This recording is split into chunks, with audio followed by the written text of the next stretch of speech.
Good morning, students. I hope you all are fine. You take good care of yourself. Today is Wednesday.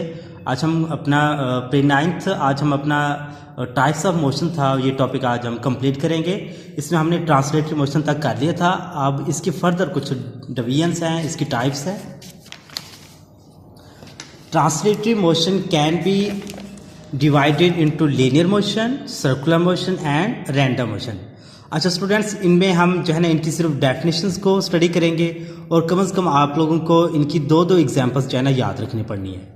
The straight line motion of a body is known as linear motion. अगर कोई body बिल्कुल straight line में move कर रही है तो उसे आप क्या नाम देते हैं? Linear motion. जैसे कि एग्जांपल्स हम देख लेते हैं। Aeroplanes flying straight in air. जो एरोप्लेन्स होती हैं वो एयर में एक स्ट्रेट लाइन में ही फ्लाई करते हैं। And objects falling vertically down are also the examples of linear motion. जो ऑब्जेक्ट्स ऊपर से यानी कि नीचे जमीन की तरफ गिर रहे होते हैं वो भी जो है ना लीनियर मोशन के थ्रू ही गिर रहे होते हैं। तो ये दो एग्जांपल्स लीनियर मोशन के कर लीजिएगा। नेक्स्ट आ जाते हैं circular motion. The motion of an object in a circular path. अगर अशिया जो चीज़ें हैं उनकी जो हरकत है सर्कुलर मोशन में हो, इस तरह से यानी कि सर्कल में मूव कर रहे हो, तो उस तरह की मोशन क्या कहलाती है? Circular motion. इसमें आप चाहे जो है ना एक ये एग्जांपल ले लें। A stone tied at the end of the string moves in the circle. एक स्ट्रिंग लें, उसके साथ स्टोन टाई करते हैं और उसको घुमाएं तो सर्कल में मूव करेगा। और दूसरी एग्जांपल है a toy train moving on a circular track. एक टॉय ली है आपने, ठीक है जी, वो एक सर्कुलर पैथ बना हुआ है, उस पर वो मूव कर रहा है, तो ये भी किसकी एग्जांपल है? सर्कुलर मोशन की एग्जांपल है।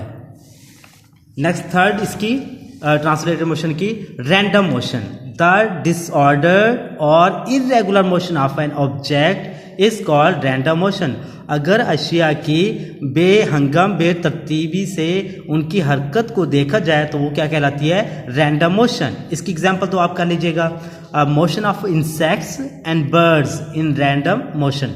आपको पता है कि जो इंसेक्ट्स हैं या बर्ड्स हैं जब वो मूव कर रहे होते हैं तो वो उनकी कोई खास डायरेक्शन नहीं होती, रैंडमली मूव कर रहे होते हैं, इसी वजह से वो रैंडम मोशन की एक एग्जांपल ये कर लीजिएगा। And the motion of dust और smoke particles in the air is also the example of random motion.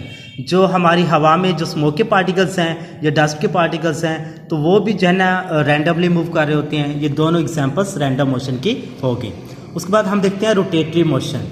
Rotatory motion में एक डेफिनेशन आपने याद रखनी है एक्सिस की। An axis is a line around which a body rotates. Axis एक ऐसी लाइन है जिसकी सराउंडिंग में, जिसके गिर्द कोई बॉडी क्या करती है? रोटेट करती है। ये देखें, ये एक टॉप है तो ये एक इसका एक्सिस है, इसके गिर्द ऐसे रोटेट करेगी।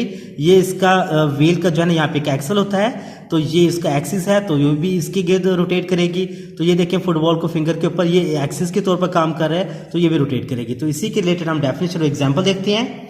The spinning motion of a body about its axis is called its rotatory motion. अगर कोई यानी कि बॉडी जो है ना अपने एक्सिस के गिर्द घूम रही है उसे आप क्या कहते हैं? Rotatory motion. तो इसमें आपने एग्जांपल ले लेनी है एक व्हील की जो आपको मैंने पहले बता दी है, और एक ले लीजिएगा अर्थ की example. The motion of earth about it's geographical axis. अपने एक्सिस के गिर्द अर्थ का रोटेट करना भी किसकी एग्जांपल है? Rotatory motion. इसके बाद लास्ट रहेगी है vibratory motion. To and fro motion of a body about its mean position. अपने मेन पोजीशन के गिर्द आगे पीछे यानी कि टू एंड फ्रो मोशन जो है ना बॉडी की क्या कहलाती है?